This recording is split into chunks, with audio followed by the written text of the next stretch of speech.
that we met, your eyes so blue.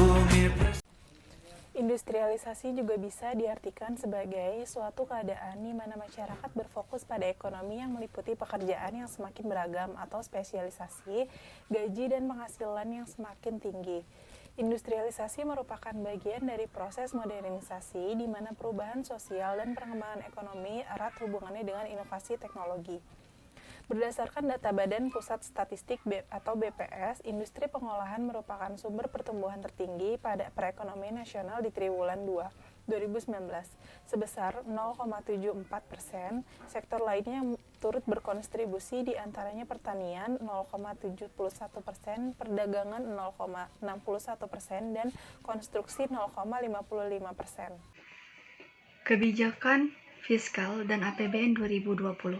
Sebagai kebijakan fiskal, APBN 2020 diharapkan dapat diimplementasikan secara kredibel, efektif, efisien, serta berkelanjutan, sehingga dapat menjadi motor penggerak penjaga stabilitas pertumbuhan ekonomi domestik.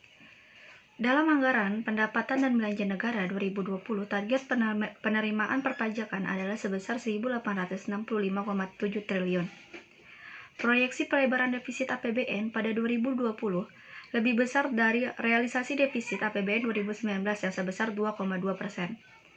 Dalam risetnya, Fitch Solution melebarnya defisit disebabkan oleh 3 hal. Pertama, yakni perkiraan pertumbuhan ekonomi tahun ini yang hanya 5,1% dari target 5,3%. Yang kedua, berdasarkan pada penilaian konservatif atas kemampuan pemerintah untuk memperluas basis pendapatan negara di tengah kekhawatiran dampak ekonomi akibat virus corona.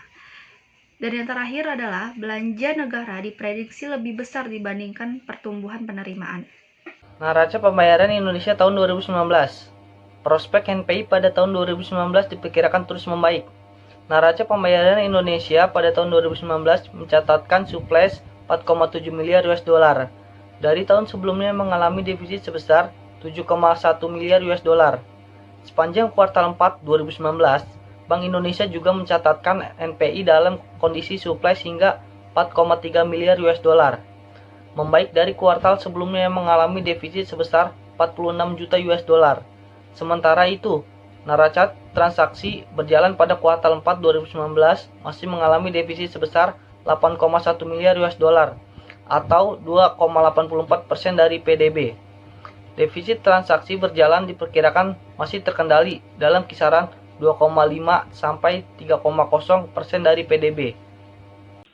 Indonesia dalam era globalisasi 2020. Membahas ekonomi Indonesia 2020 tidak dapat dipisahkan dengan apa yang terjadi di tahun sebelumnya. Pergeseran perekonomian global yang berlanjut pada 2019 memberikan tantangan kepada upaya memperkuat kesinambungan pertumbuhan ekonomi dunia. Pemerintah di sejumlah kesempatan sudah menyatakan bahwa ekonomi Indonesia sepanjang 2019 hanya mampu tumbuh di kisaran 5,04% sampai 5,07%, di bawah target APBN sebesar 5,3%. Sementara itu, inflasi diperkirakan tetap terjaga di angka 3,1%. Dengan penurunan angka kemiskinan dan angka pengangguran, pada kuartal 3 pertumbuhan konsumsi rumah tangga hanya mencapai 5,01%. Selama ini berkontribusi rata-rata 54% sampai 56% terhadap pembentukan PDB Indonesia. Selain itu juga kinerja ekspor dan impor perlu diwaspadai seiring dengan perlambatan aktivitas manufaktur di tanah air. Probabilitas terjadinya resesi 2020 jauh lebih kecil dibandingkan dengan perlambatan ekonomi global. Misalnya, IMF beberapa waktu lalu merilis proyeksi pertumbuhan ekonomi global 2019. Direvisi ke bawah menjadi 3% dan diperkirakan rebound di tahun 2020 menjadi 4,6%. Sementara itu, Bank Dunia juga merevisi target pertumbuhan ekonomi 2019 menjadi 2,6% dan naik menjadi 2,7% tahun 2020. Sepanjang tahun 2019, Indonesia sudah merasakan dampak perlambatan ekonomi global melalui 3 jalur, perdagangan, pasar keuangan, dan investasi atau PDI. Pola transmisi yang sama sepertinya akan Indonesia alami pada tahun 2020, ketika kondisi ekonomi global mengalami tekanan, perlambatan, atau bahkan resesi.